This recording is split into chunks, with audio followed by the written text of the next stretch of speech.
Opinion: Trump has crossed the line, but India has options that can flip the game. A fresh wave of hostility is emanating from the Trump camp. 25% tariffs on India, mocking jibes about Pakistani oil, the taunt that India's economy is dead, and a threat that India and Russia can sink together.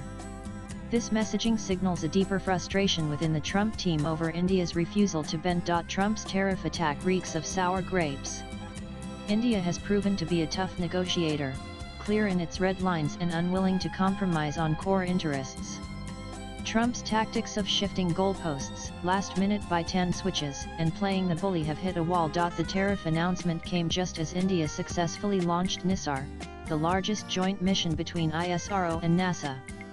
Instead of celebrating a milestone in India-US cooperation, Trump responded with a blistering blow.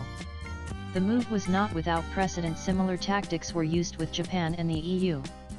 But the sudden pivot to threatening to penalize India for its oil trade with Russia, while having praised and sweet-talked Putin throughout his own campaign and after, marks a particularly cynical turn. By mockingly offering Pakistani oil after making a shoddy deal with Pakistan to drill out its oil reserves, and branding India as a dead economy, Trump has crossed a diplomatic red line. He seems determined to bait India into a bad deal. But New Delhi hasn't taken the bait. Trump has fundamentally misread India, from claiming he resolved the India-Pakistan conflict to underestimating India's economic trajectory. Prime Minister Narendra Modi has made it clear in Parliament no foreign leader advised him to stop the war. That statement closed the door on Trump's attempt to insert himself into South Asia's conflict dynamics. As for India's economy, far from dead, it is the world's fastest growing major economy and the fourth largest overall. Trade with the US alone stands at $132 billion, with India exporting $77.5 billion and the US exporting almost $55 billion, as much as its exports to Germany, in the last fiscal year. When Trump claims the US does very little business with India, the numbers prove otherwise. With such erratic and irresponsible behavior, Trump has effectively vetoed the spirit of India-US ties. India cannot incentivize this pattern with capitulation. So far, New Delhi's calm, measured response reflects a deliberate strategy: ignore the provocations, keep focus on India's long-term interests, and avoid any knee-jerk concessions. Modi is simply playing the long game. Trump playing Russia card out of Ukraine desperation. India had negotiated in good faith and was ready to offer substantial trade concessions, something Trump could have claimed as a win. Instead, he targeted India's agriculture and dairy sectors, an unacceptable move in a country where more than half the population depends on farming.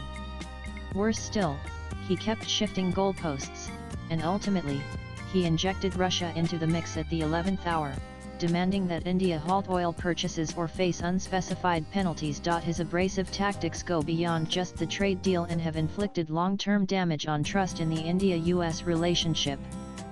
From playing the Pakistan card, to inserting the Russia angle, to threatening India's economy, Trump's bullying is counterproductive. It's bad diplomacy. The real issue might be Trump's own failure to come through. He promised to end the Russia-Ukraine war. That hasn't happened. Neither Putin nor Zelensky has come to the table, and Putin continues to defy US efforts. Frustrated, Trump appears to be pivoting, resuming weapons support to Ukraine and looking for new pressure points. One of them, apparently, is India. Senator Lindsey Graham is already floating ideas of secondary sanctions, tariffs of 100% to 500% to punish India and China for continuing Russian oil imports. But instead of admitting failure and seeking India's help to broker peace, Trump has chosen to antagonize a key US partner. This is overreach and it risks turning the clock back on the relationship. On India's part, there are reports that state refiners have ceased purchases of Russian oil, although a majority of it is bought by private refiners. Trump has taken note, claiming with uncertainty that India will stop purchases. India shunning Russian oil in its entirety will instantly raise global oil prices from an added 10 at first to as high as 140 a barrel if sustained, and raise its own import bill to $14 billion. No one wants that, including Trump, who may be going for optics to push forth with a trade deal. India's options can flip the game. Although retaliation is not being considered mid-negotiation, India has a broad spectrum of options should tensions escalate. On trade, retaliatory tariffs, especially on steel and aluminium, remain firmly on the table. In defense, Trump may have already undermined any prospects of an F-35 deal with India. Reports say India has already communicated that it is not interested in buying F-35s, especially given that technology transfer and co-production is not on the table. Other prospective defense deals could come under trouble as well, especially since India is miffed with delayed deliveries of the order already in place. Though the US shows a $49.5 billion trade deficit with India in goods, it actually has a $3,540 billion overall surplus when earnings from education, digital services, finance, royalties, and arms sales are included. Trump's view is distorted.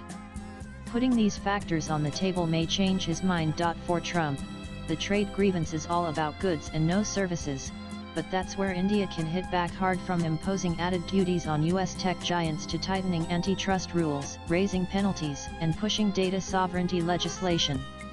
Education could also become a powerful lever. India is one of the largest spenders on costly American higher education.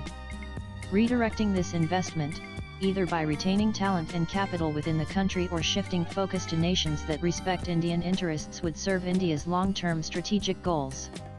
India can also infuse new energy into PLI schemes, sweetening the industrial subsidies even more. Geopolitically, signals are already emerging: the revival of RIC Russia-India-China, the strengthening of BRICS, and a more assertive India in the Indo-Pacific.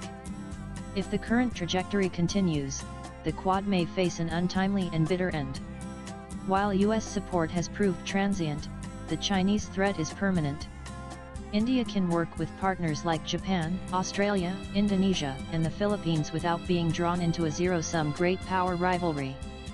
These options go far into the future. Negotiating with Trump from Japan to the EU, the pattern of Trump's trade deals is clear: verbal promises, inflated headline numbers, one-sided tariff concessions, and a generous ego boost for Trump, but no signatures, no binding commitments, no deadlines, and plenty of loopholes. These deals serve dual purposes. Trump gets the optics, tariffs on the American side and none on the other, large investment promises, energy and defense buyouts, a deal he can talk up for political mileage, while the other side retains deniability. If Trump quotes these verbal agreements, it becomes politically expensive for his counterpart. But the other side still walks away with lowered tariffs, market stability, and enough ambiguity to keep negotiating behind the scenes. In this context, India has been facing a strategic choice. Is it worth entering into an agreement in principle laced with promises and optical wins for Trump, buying time, securing lower tariffs, and continuing talks in the background, or should India push for a more formal, legally binding agreement, one that Trump can't arbitrarily tear up later, but which may be harder to land now? It's become increasingly clear that India will follow the former.